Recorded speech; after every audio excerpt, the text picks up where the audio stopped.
we're with Al. He has been testing the Giant Trans-X 29-1.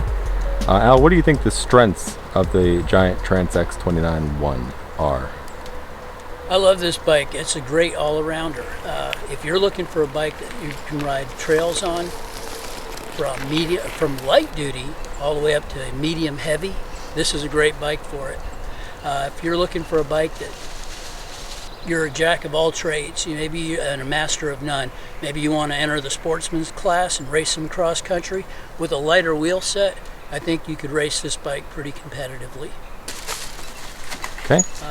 What do you think? Its design is for trail. Right. Like you said, everything, a little bit of everything. Do you think it really accomplished that? I think it did. It looks like when you ride it, it's a great climbing bike. It hooks up and it goes. It doesn't stall. When you're descending, this bike is extremely fast, very capable, agile, well-handled.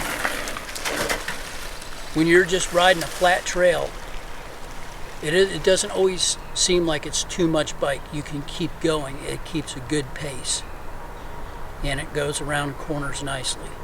All right, cool. Do you feel like it was sensitive to pedal input? Yes, it's got great acceleration for what it is as a trail bike goes. Any unwanted suspension movement? No.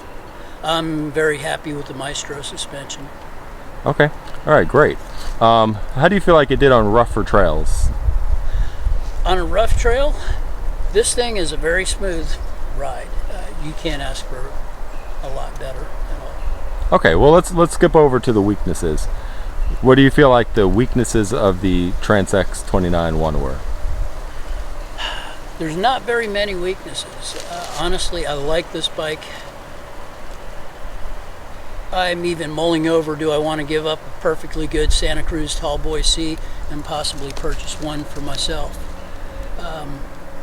What I would say is in setup, I'm not happy with the 90mm stem because it's a little nose heavy for me, but that's an easy switch out with the stem. Now the problem with that is that it becomes proprietary. You have to use a Giant stem because of the 1 1/4 inch steer tube width at the top. You have 1.5, 1 1/4. Okay, all right, so the weaknesses again, real quickly, what are the weaknesses? Just the proprietary drive or? Proprietary design, definitely, in the steer tube on the fork.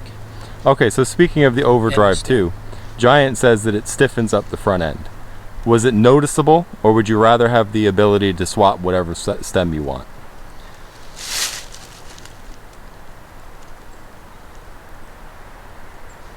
I'd like to have the ability to swap the stem that I want, but to be perfectly honest, I don't want them to mess up a good design. No sense in fixing something that isn't broken.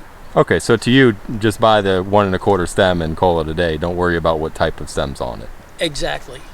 Okay, that's something that you may be able to negotiate with the shop when you purchase the bike if you're working through a shop.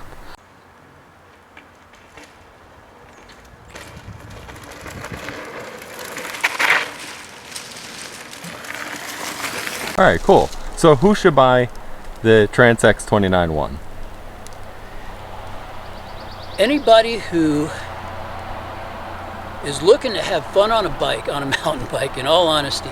No, this is a very fun bike. I've really enjoyed the test ride on it.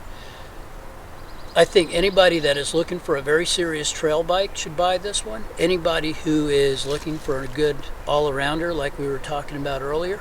Also, I would say anybody who is looking at racing Super D or maybe Enduro should very much consider this bike, especially upgrading it with carbon fiber wheels or some kind of lighter wheel set. Okay, who wouldn't want to buy the bike? That's probably the easier question. The Cat 1 racer who's looking for a race rig should not buy this bike. Grandma or anybody who's looking to stay on the sidewalk should not buy this bike. All right, cool. So everyone else should, huh? Absolutely. All right, thanks, Al. You're welcome. Thanks. I enjoyed it.